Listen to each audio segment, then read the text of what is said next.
This story is a testament to the idea that your bloodline is not easily snuffed out, as long as you do not dilute or confuse or conflict your body with artificial means in order to satiate a primal desire like the need for reproduction. So I need to be humbled. SR got me experiencing what's it like to be an attractive girl. I've been retaining for 56 days now, and 2 days ago I went into my university, and on the way people kept staring at me. As I walked past, I think I went through how a pretty girl experiences life. There's this really interesting maturity process, especially for women. Of course, I can't, especially in this life, comment anecdotally on that, but I've had female friends and girlfriends in the past that have explained this to me, how, let's call it pre-puberty, they're not getting the attention that they need, especially when other girls maybe to start to develop a little bit earlier in their years, and then they start to go through this phase, the hormones start to change, their figure starts to change, and essentially biology is just signaling to the environment, to men, that hey, I am now in a position where I am fertile. We are not so divorced from the animal kingdom, and we can learn a tremendous amount on how the innate qualities of attraction function in tandem with this idea of just being fertile and ready to produce offspring. Then at the library, 2 girls stared at me as they walked in and sat next to me when the whole library was empty. They continued to stare and peek at me. At first, just like every other man, my ego pretty high, and then I started to get creeped out.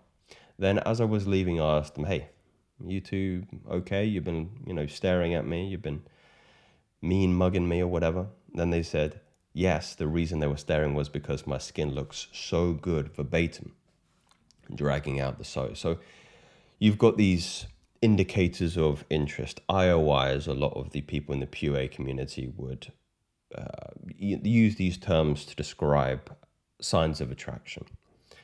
So happy as hell, I went to Starbucks with my mate and everybody, and a lot of girls of various ages were there, kept looking at me, which I returned with a few seconds of eye contact and a smile. Eventually, one Spanish girl, be careful, the Latina's my friend, came up to me, said in English, can I get your number? I gave it to her, and we've been talking for the past couple of days.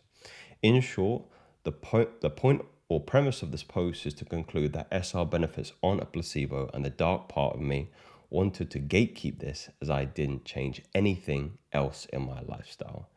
I also need to be humbled by other individuals in the community who are sensitive to this particular phenomenon.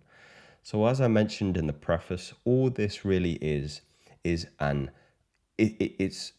I think a lot of people who will maybe dismiss this, and you can get angry at me, that's completely fine, although I do find people who get angry at me are usually the individuals who are most addicted to this material and have never anecdotally experienced what I'm saying.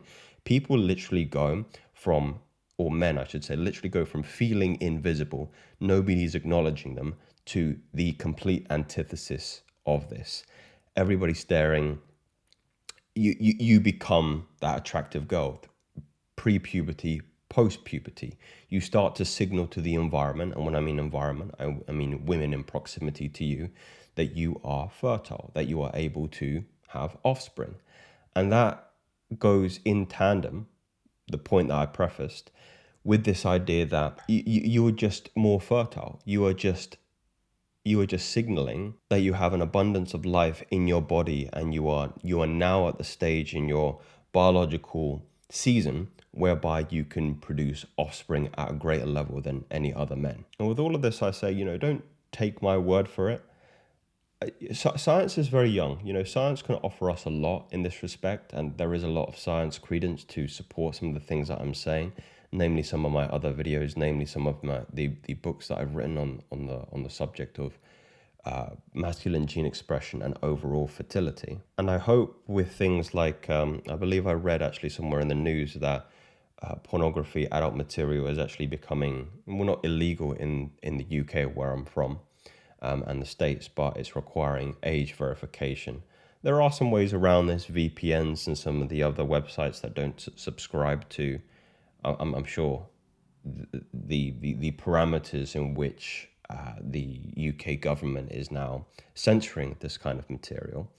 But my hope ultimately for this is that you will experience it for yourself. And I do believe that science in the next 100, 200 years, hopefully shorter than that, is going to come to a similar conclusion as what people experience in their life in respects to fertility. This is a response from the body. It's subconscious. It's below the neck.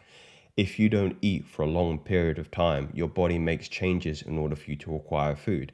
If you don't reproduce, if you don't experience the ecstasy of orgasm and ejaculation, your body perceives it as you being unsuccessful in the sexual marketplace, and therefore similar changes are made in order to meet that particular need. But most people never experience it because, as I prefaced, the market is perverse in its supplication of so many artificial means to meet that need. Artificial sexual experience, artificial food. Even if you don't find any credit in some of the things I'm saying, people who have gone for extensive fasts understand that there is a power, there is an intelligence to the body that they never realized because they've been used to that habit of eating breakfast, lunch, and dinner. I did a 5-day fast last year, but I remember the first time where I did 4 days. On the second day, I thought I was genuinely dying. I thought I was being poisoned. I thought I wasn't going to be able to make it. And that kind of mental block that you experience, it's so intense, it's so over cumbersome, because you kind of break past this mental barrier of thinking, I cannot do this. I'm not programmed to do this. This is not a natural way. It goes against all of my belief systems and everything that I've ever known. But after that second day, the energy that I had was incredible. The clarity of thinking I had was remarkable. The strength I had was unbelievable because I hadn't eaten in 3 days. So it's like this program that you have relied on for all your life, in thinking this is how reality unfolds, just starts to crumble and dissipate, and it's replaced with a new one. Like, I'm not in this alone. I don't need to rely purely on the information that I'm interpreting through my senses, but there's an intelligence actually in the body. It's like, I always, and I coined this term, you have a biological wingman, a wingman that will support you in your endeavors to resource food through the remarkable effects of fasting.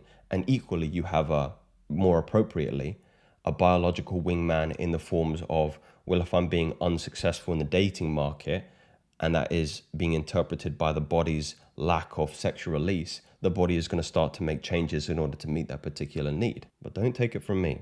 Do it yourselves. Theories, facts, you decide.